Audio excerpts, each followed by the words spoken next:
You and I actually spoke about 9 months ago, and you told me that you have like 11,000 unread emails. I don't read many emails. My team will attest that. I think I have like 11,000 unopened emails right now.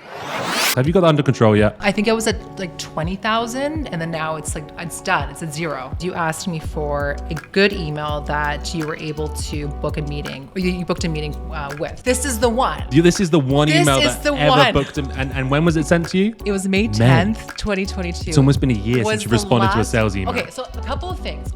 One is that this was 100% cold. Do you mind if we shout out the company because we love them? Clary. Clary, a customer in Lavender. Subject here was 30-minute meals and meetings. Nadia, saw your Twitter post on efficient team more than big team. Completely agree. So I'm assuming you tweeted about having an efficient team is much more powerful than having a large team. Right. This is exactly why Clary made account and activity engagement analytics. So your sales and marketing teams can be unsiloed and see exactly where their top of funnel is converting to revenue and where marketing efforts need to be placed. Think resource allocation and planning and a super efficient team. Interested in learning more? P.S.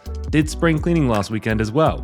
Feels so good. Okay, so why I love this one is that there was connection that was made right away. I felt connected to that email. And the reason why is because it brought up a problem most sales and marketing teams experience. Yeah. And marketing leaders find challenging. So being siloed. So right away, I'm like, you know what, connects to me because we're always worried about being siloed and our job is to, break and smash those silos. So automatically I'm like, yes, that's awesome. Next, I loved it because he brought up the problem that their tool is solving for in a very concise way. And also in a contextually relevant way by relating it to something I recently shared and I posted. So I posted something about, like you mentioned, efficient teams and big teams. And also he brought it up in the subject line because I had posted about 30-minute meals. By the way, if you know me, I'm all about 30 minutes anything. I'm about 30-minute meetings, I'm about 30-minute meals, I'm about 30-minute interviews. So the fact that he called that out was like, oh my gosh, that's awesome. And then PS did spring cleaning last weekend as well. So I also did a post about spring cleaning and he mentioned it on the PS. So I loved that. I felt connected. It was short and sweet. He didn't over-index on product features or bullet points or stats. No, if anything, it didn't really talk about the people.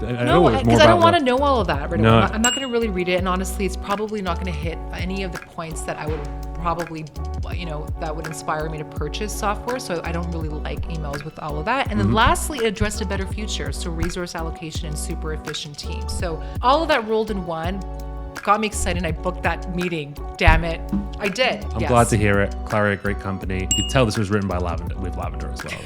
You can tell. It's short. And if you want to steal this approach, you're looking at first line, something very personalized. The second line is tying that personalization into a pain point of relevance. See that first line isn't just completely relevant to the rest of the email. It's not like, hey, I saw your Twitter post. So it's more about like, it's a Twitter post about efficiency. And that's what Clary's helping with. And then there's an interest-based CTA. It's not like, hey, do you want to book 30 minutes on a demo with me next week? It keeps it nice and light. And I love the PS where there's a little bit of sprinkled in extra personalization that would have been really hard to tie into Clary's thing. But they found it, they related, so they included it in the email and it did a little bit better job standing out. And it's different than other, because sometimes people will just take a social post and not really wrap it in. Like they won't really build a story with it. Yeah. Whereas this was definitely well done. I felt like it tied all the right pieces together. It was short, succinct, and fun.